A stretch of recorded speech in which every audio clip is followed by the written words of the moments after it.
The question that haunts the edges of your waking mind: was the choice you made 1 second ago, to read this text, to breathe, to blink, truly yours? Or is it merely the inevitable mechanical outcome of billions of chain reactions that began before you were born? In a universe governed by the unforgiving laws of physics, where every star and every atom follows a fixed trajectory, is there any room left for true freedom? We cling to the belief that we are the captains of our souls.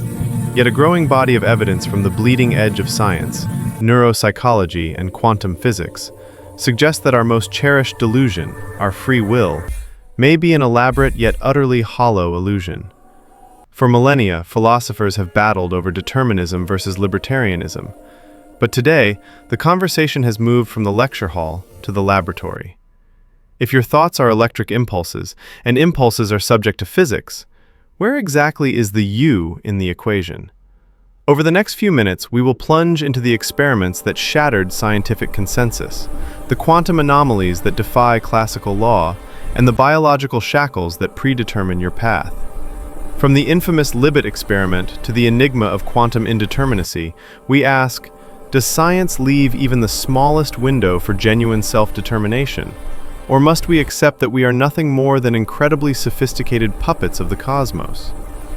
But what lies beyond the veil of our consciousness? Where logic bends and mysteries unfold. This is Mind Paradox. The first major blow to free will came from neuroscience, specifically the Libet experiment in the 1980s.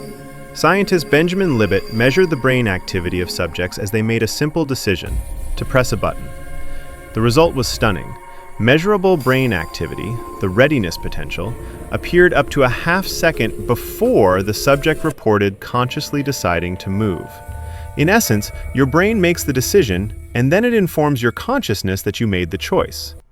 Newer studies, using fMRI technology, have extended this gap to a full 10 seconds, meaning the decision is sealed deep within the unconscious before you even feel the urge to act. This discovery profoundly challenges the foundation of our legal and moral systems.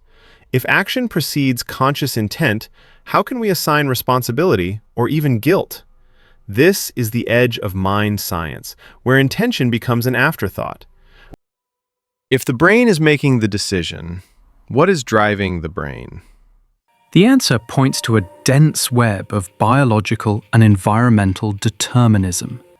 Our genetic blueprint, our hormone levels, neurochemistry, and even the makeup of the gut microbiome all play a crucial, non-negotiable role in shaping our choices.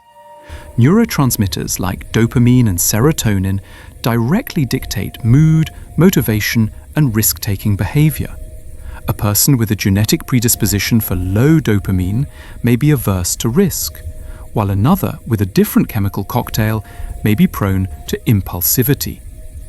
Modern medicine and psychology increasingly recognize that we are not good or bad, but rather products of a complex yet predictable biochemical formula.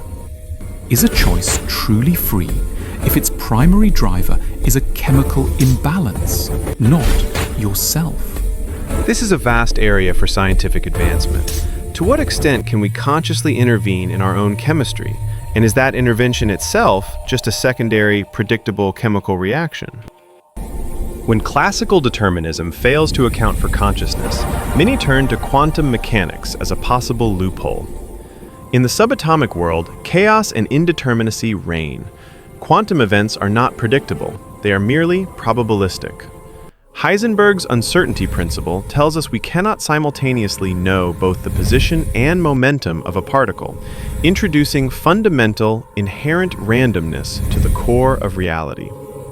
Some boundary-pushing scientists, like Roger Penrose, suggest that this quantum randomness, channeled through processes in neural structures called microtubules, could be the source of genuine, irreducible free will. If our choices are ultimately quantum, they are not deterministic. But here lies an even deeper paradox. If a choice is random, is it then free will or simply quantum chance? Is randomness any better than determinism? This area, at the intersection of physics and consciousness, currently has no definitive answer.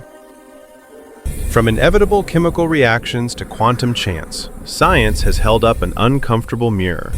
Are we truly just complex machines, capable of incredible simulations of free will, yet without ultimate control?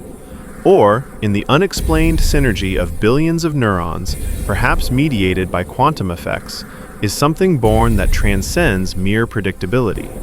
And if free will is indeed an illusion, should we stop living as if it were real? As long as science has yet to fully explain the processes that forge our consciousness, we have an obligation to keep searching. This is the mind paradox, accepting that you may not be free, yet still having to choose. Tell me, is the realization that you may not be free the strongest evidence that you are? Leave your deepest thoughts and theories in the comments below.